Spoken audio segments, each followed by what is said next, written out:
Sagittarius.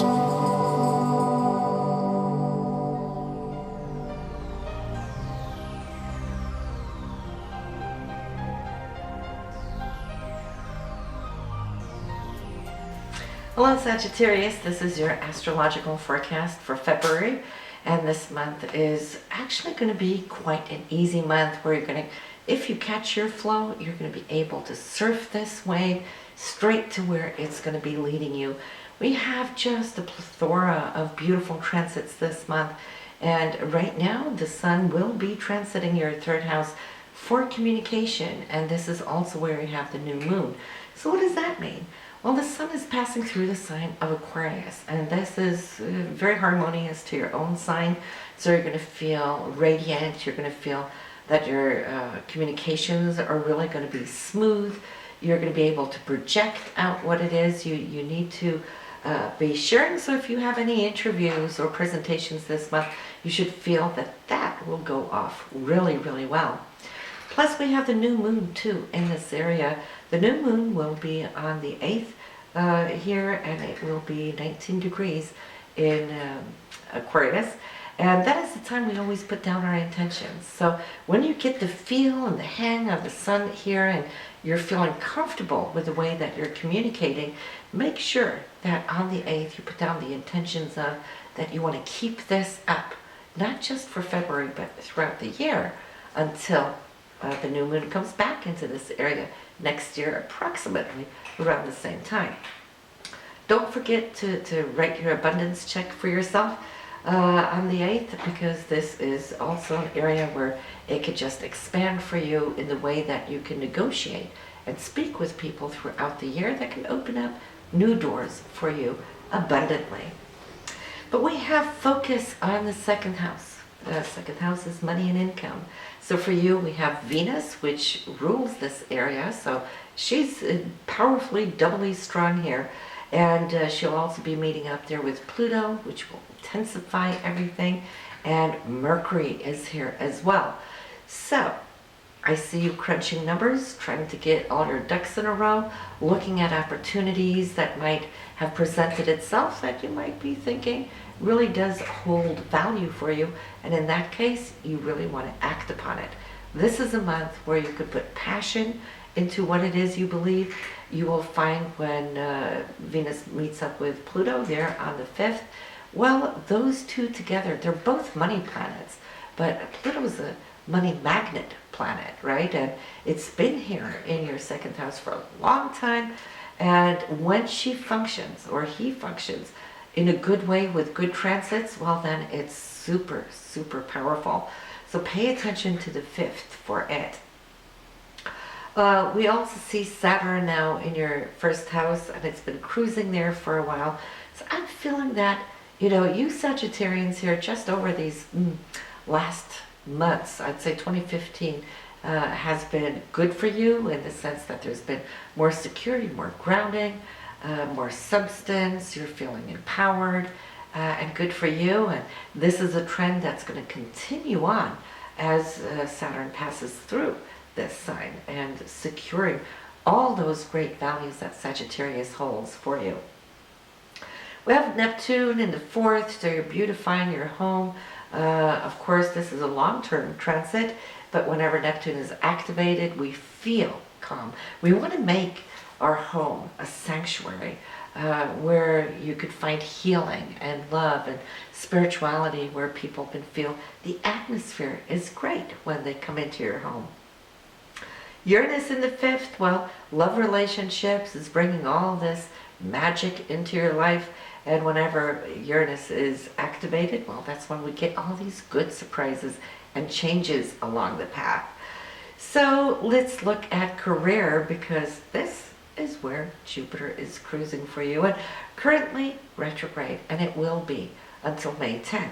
So this is going to give you an extended time in your career area. And so for you all here, Sagittarius, it's a time to look at past opportunities, not just what's coming to you of new things, which could still be coming, but there's something that came about here in the past few, say 4, 5, 6 months that might just circle around, trying to pick on your shoulder to get your attention if you didn't act on it back then. Maybe because you were too busy moving ahead, right?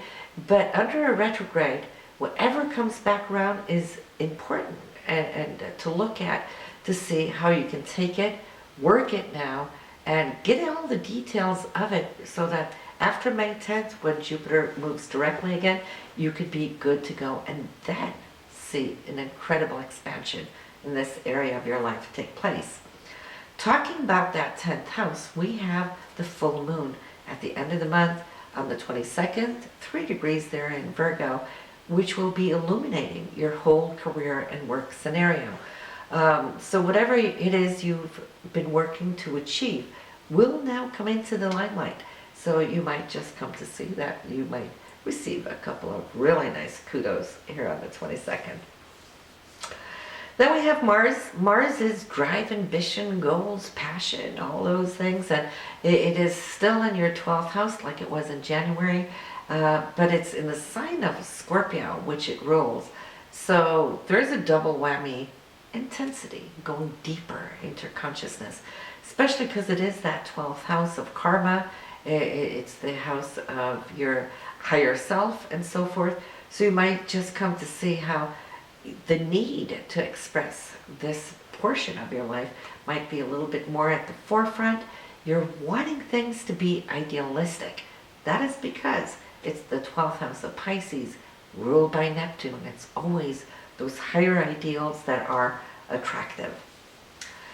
But we have a couple of solar eclipses coming up there in March, and I will be making a separate video for both the lunar eclipse and the solar eclipse. We know that when they come around, the moon will have the power of 3 full moons. Same thing with the sun. And so that can just really shunt us forward with quantum leaps.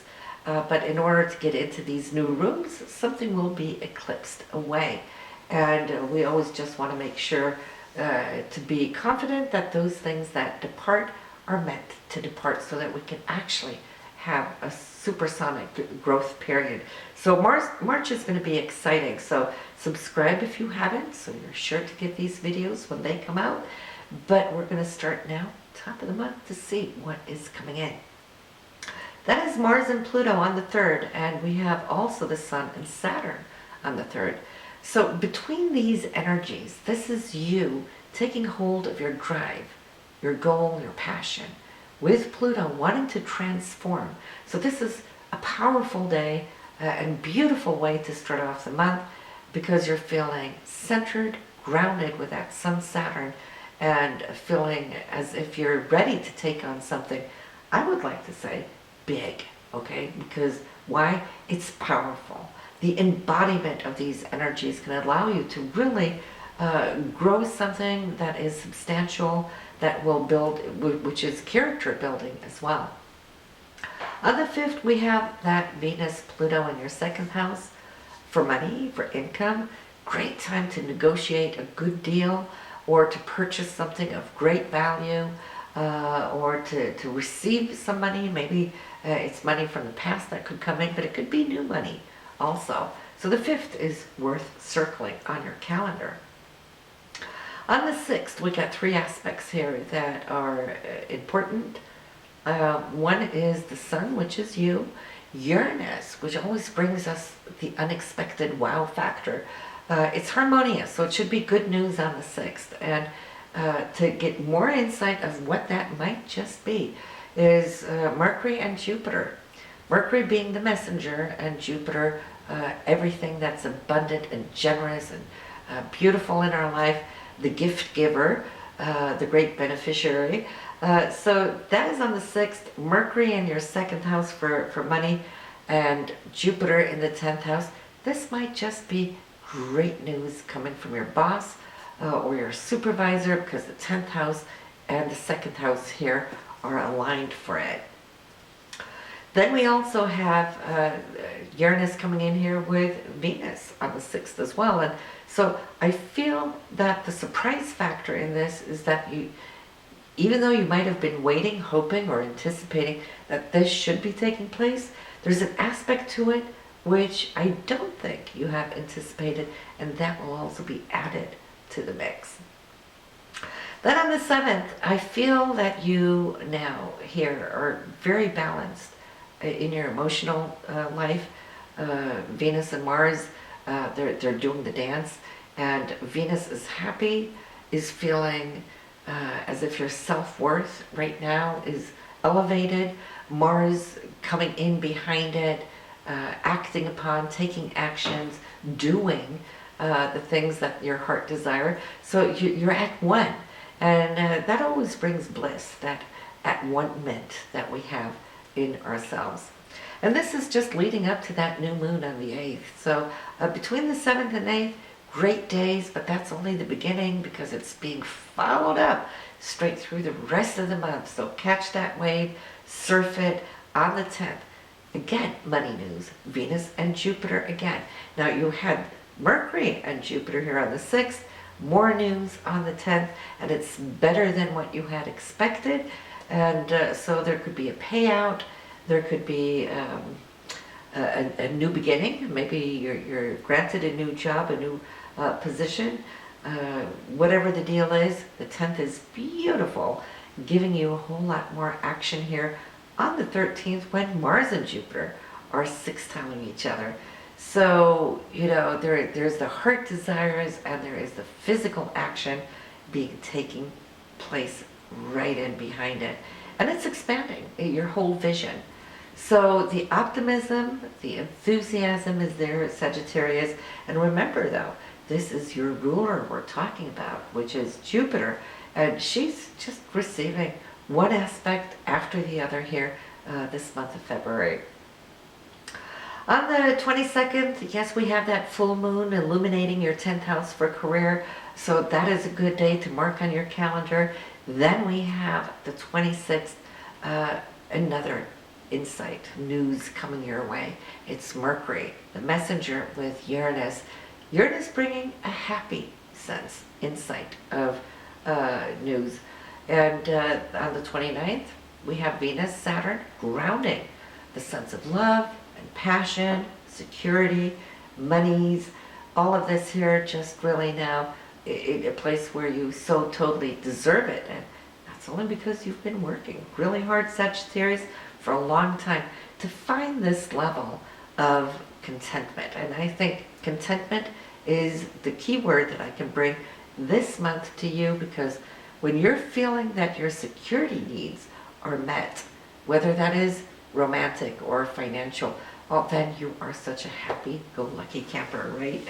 So this is pretty much what we have here for February. Now the Horoskopes give you additional insight, because as the astrological will read the energies of the planets and the areas where they show up, the Tarot will show you more the visual type of actions that are going to be taking place this month. So it might behoove you to listen to them as well. So listen, I will see you next month. In the meanwhile, enjoy February.